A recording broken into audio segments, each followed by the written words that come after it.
The visit of 4 Native American kings to London in 1710 caused quite a stir.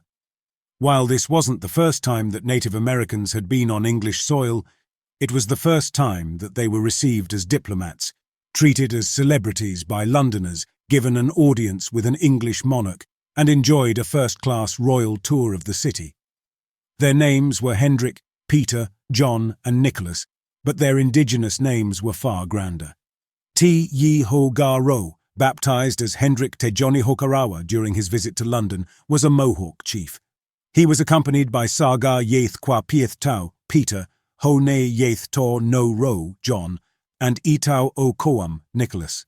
Understanding what they were doing there takes us right into the heart of deciphering the complex history of colonial expansion in North America. Their visit was the brainchild of a colonial official called Pieter Schuyler from Albany, New York.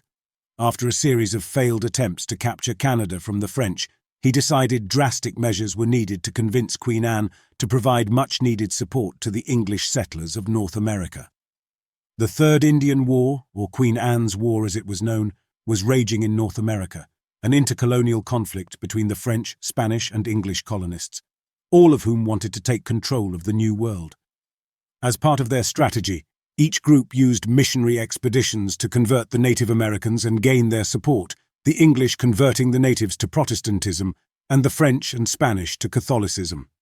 The 4 kings, as they became known, were part of a confederation of American Indians who supported the British, and they agreed to visit London to convince the Queen to send more arms, troops, and ships to defeat the French. They were received by Queen Anne at St. James's Palace on April 19, 1710, where a translator read their eloquent address, which was later printed and caused a sensation. "Great Queen, we have undertaken a long and tedious voyage, which none of our predecessors could be prevailed upon to undertake."